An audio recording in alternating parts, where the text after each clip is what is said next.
Olá, eu sou Felipe Fonseca, sejam bem-vindos ao meu canal. Falarei sobre dois filmes que eu assisti hoje na 47ª Mostra de Cinema Internacional aqui de São Paulo e foram dois filmes muito bons e que eu recomendo imensamente. Então, se você ainda está assistindo esse vídeo e ainda vai assistir filmes na Mostra, são duas ótimas recomendações. Então vamos lá, vamos começar pelo primeiro que eu assisti, Frango para Linda, essa animação que foi vencedora do prêmio de melhor filme no Festival de Cinema de Animação de Annecy. E eu achei assim sensacional. A animação sempre. Eu sou fã da animação, amo animação, e toda vez que uma animação usa tudo que a animação permite, que é basicamente qualquer coisa, é muito gratificante, né? Eu acho que explora-se pouco as possibilidades da animação no cinema. Tem pessoas que fazem isso, sem dúvida nenhuma. Tem grandes produções até fazendo isso. Um exemplo mais recente, tem crítica aqui no canal, do Aranhaverso, os filmes da Sony, e alcançaram, né, um grande público. Mas tem animações como essa, né, Frango para Linda, que já fazem isso há um bom tempo, né, fugindo, digamos, das animações mais tradicionais. Notoriamente, a dominação dos estúdios Disney, né? E isso não é nada assim contra os estúdios Disney ou a Pixar, que tem os seus formatos, suas características próprias, mas é muito interessante que a animação permite qualquer coisa, né? Tudo pode ser colocado na tela, criado e feito. E de uma maneira mais simples, bem entre aspas, tá? Mas muitas vezes menos custosa do que as produções com atores de carne e osso.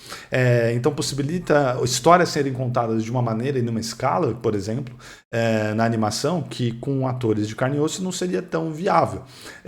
E propriamente assim, de você demonstrar coisas que, de novo, com atores de carne e osso, não é que seja impossível, mas é muito, muito mais difícil. A animação para começo de conversa, ela pode ser a mais louca do mundo, visualmente falando, que a gente já aceita, a gente abraça aquilo. Então nessa animação, por exemplo, tem uma frase lá no começo, que eu acho sensacional, que ilustra bem isso. A protagonista, que é essa menininha linda, ela tá conversando com a amiga tem uma boina nova que ela ganhou de presente da mãe, e é uma boina amarela, e ela fala, eu amo amarelo, é minha cor favorita. A personagem, como vocês estão vendo, ela é amarela, mas ela é amarela na animação, não quer dizer que naquele mundo, né, assim, mas assim, são certas coisas, é uma linha entre o que é real e não, que ficam totalmente misturadas, e a gente, enquanto espectador de filmes de animação, a gente aceita muito mais facilmente as coisas fantásticas, né, coisas que talvez num filme de carne e osso incomodasse a gente, a necessidade de certas coisas serem mantidas com uma certa lógica maior e tudo mais, a animação a gente aceita, a gente entra naquele mundo. É muito mais lúdico, é muito mais, enfim, aberto. E essa animação tem bastante disso. Então, é uma animação toda fluida, que lembra pinturas. Eu não sou um especialista de pintura, apesar de amar falar sobre, eu não sei. Eu amo apreciar, amo ver quadros, vou ao museu quando posso, vou menos do que deveria. Amo arte, então tudo que eu vou falar aqui, tá, o pessoal que conhecer mais, por favor, me corrija aí nos comentários e tudo mais, mas me lembrou do conhecimento que eu tenho em pinturas do Cézanne, por exemplo, o estilo, o traço, então assim, parece feito em tela. Não vi making off, não vi nada ainda, então eu só estou passando para vocês as impressões do que eu captei assistindo ao filme. Parece que ele foi pintado em tela e é muito bonito, tá um efeito muito bonito. As cores dos personagens aí, sem dúvida nenhuma, dizem muito sobre aquele universo, sobre o mundo também. O mundo, a Linda cita isso, né, que a cor favorita dela é amarela, e tem alguns espaços naquele mundo que fazem parte do mundo dela, por exemplo, que tem tons de amarelo, isso tem a ver. Os personagens são muito bem definidos pelas suas cores. E o filme, além de ser visualmente muito bonito, a sinopse está aqui na tela já faz um tempo, é muito emocionante e muito engraçado. É muito engraçado. Eu não sei se esse filme poderia estrear. Eu acredito que sim, particularmente, tá? Porque toda vez que eu tive a oportunidade, por exemplo, de assistir filmes do estúdio Ghibli, que são filmes com várias vezes, com 2 ou mais horas de duração, um pouco mais complexos narrativamente do que, por exemplo, animações da Disney, e mesmo assim já estive em várias sessões dessas cheias de criança e, assim, todas lá fascinadas, assistindo do começo ao fim. Então, acho que muitas vezes os adultos subestimam as crianças. Então, eu acho que Frango para Linda, se estreasse num circuito maior depois da mostra, por exemplo, eu acho que seria muito legal. Aí eu sei que tem um problema de marketing, né, e tal, mas eu acho que seria um filme. Eu estava numa sessão só com adultos e todo mundo morreu de rir. Eu acho que as crianças adorariam. Eu fico muito curioso para ver essa animação com uma plateia de crianças, porque é muito engraçado e me parece que tem uma sensibilidade infantil muito grande, até na maneira com que ele é construído construído, o tipo de humor, a parte visual toda, eu acho que faria muito sucesso com crianças e na sessão que eu estava, fez muito sucesso com os adultos, assim, de emocionar e dar risada. Então, assim, eu adorei, lindíssimo. Tem uma trilha muito boa, tem algumas canções originais no filme também e aborda temas, né, desde a relação principal do filme é a relação da mãe com a filha e a perda do pai, então trata do luto com as crianças, isso é muito legal, muito interessante as conversas que os adultos têm e que as crianças, né, na sua inocência perguntam, né, o que aconteceu, o que acontece quando a gente morre, né, onde está o papai. São coisas assim muito fascinantes. E também dos adultos, do caso aqui, a personagem da mãe, de lidar com o luto, de ter perdido o marido e como seguir em frente, tocar a vida, tendo que criar a filha sozinha, mas também tendo seus próprios desejos e sonhos, né? Então, eu adorei, assim, recomendo demais esse filme, foi uma grata surpresa da mostra. E na sequência, assisti outro filme belíssimo, muito bom, Mulher D.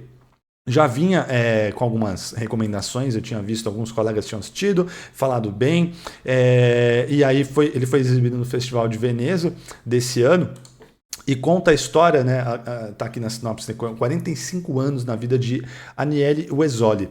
O filme se passa na Polônia, falado em polonês, e conta grande parte a gente vai vendo ali em pano de fundo a história da Polônia, desde fazendo parte da União Soviética até a queda do Muro de Berlim e chegando nos dias de hoje, né, nos anos 2000.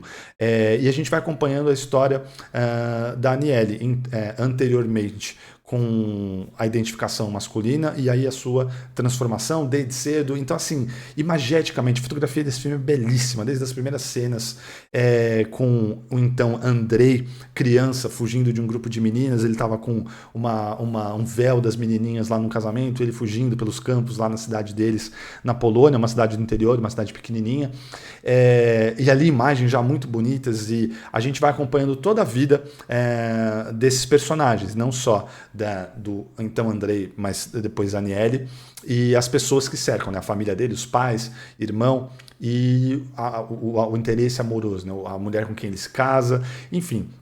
Que o elenco, o jovem, é muito bom, inclusive durante boa parte do filme, quando a gente passa a acompanhar mais os personagens mais velhos, né, mais velhos, e aí tem uma troca de elenco, eu senti uma certa dificuldade de aceitar a Aniele na versão mais velha, porque o ator que faz na versão jovem, assim, é muito bom, muito cativante, tem um olhar super expressivo. Eu tinha assistido, tem um vídeo aqui no canal fazendo uma crítica de um filme dele da Netflix, uma comédia louca polonesa, eu não vou lembrar nem o nome agora, que é um nome bem longo, mas já tinha curtido ele, e aí curioso vê-lo agora em outro projeto, esse mais, digamos, de mais gabarito, assim, digamos, porque esse filme é realmente muito bom, belíssimo, e como a gente vai, eu senti assim uma ternura na direção, um cuidado.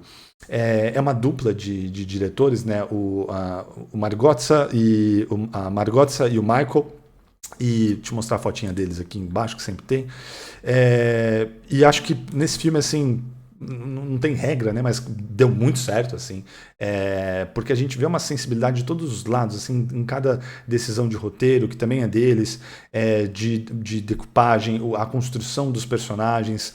Então, é uma história que seria muito fácil, e a gente já viu isso, por exemplo, em produções mais mainstream, de cair no melodramático, e esse filme não cai, mas nem por isso deixa de ser muito emocionante. E ao mesmo tempo tem uma visão, apesar de tudo que acontece, de se imaginar, né? Ali no começo dos anos 80, chegando até os anos 2000, um país então da União Soviética, enfim, aí a gente vai vendo, uma cidade católica, tem vários elementos assim que depõem contra, digamos, a luta dessa mulher trans. E que seria, assim, de esperar, nossa, uma coisa assim martirizante ou pesada. E não, apesar de enfrentar todos os desafios que é de se esperar, estão lá.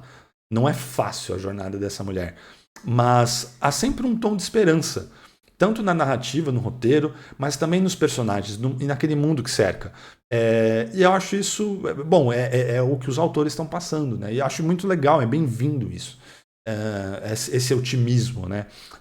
Eu sinto que talvez no mundo, não sei dizer, né? No mundo real talvez não seja nem tão otimista quanto, mas não quer dizer que as histórias têm sempre que ser pesadas e ruins e tristes. De novo, não que não tenha tristeza e coisas bem ruins nesse filme, mas tem sempre um ar de otimismo. E isso se reflete também na fotografia, nas escolhas visuais, nas cores do figurino. É curioso que, assim, no começo do filme, quando a gente está conhecendo aqueles personagens, o primeiro amor da protagonista, é tudo muito colorido, tudo muito vivo, cores quentes. Depois vai ter um grande período ali que a gente vai passar por um inverno. E é muito legal como se costura com a história da Polônia. E tem algum comentário ali, eu acho que sem dúvida nenhuma, né? Quando cai o Muro de Berlim, é curioso que tem uma grande celebração, tem uma festa, os personagens principais estão lá. E a gente tem um contexto, né, que a gente tem aqui da nossa vida do que significou isso.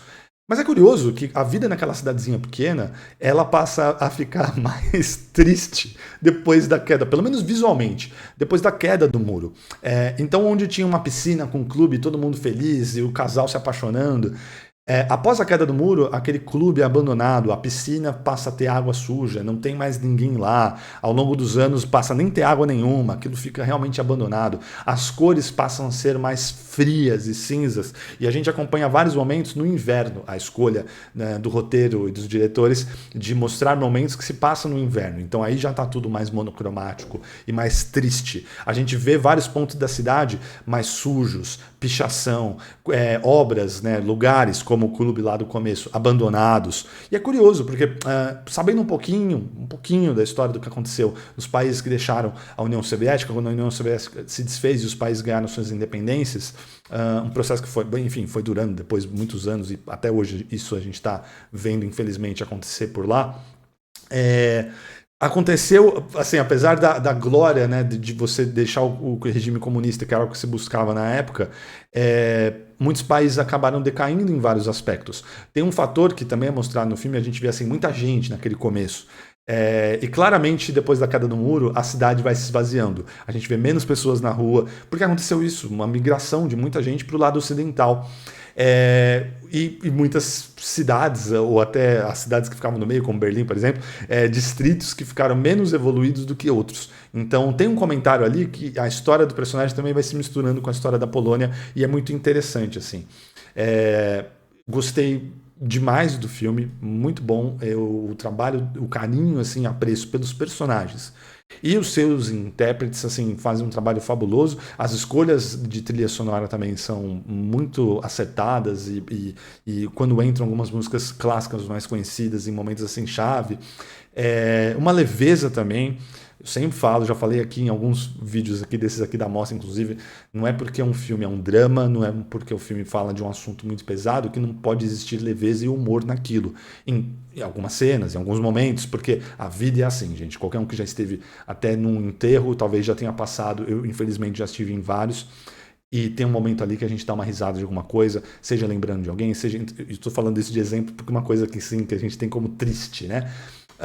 Mas os seres humanos sempre encontram motivo para dar uma risada, para ver um humor em alguma coisa.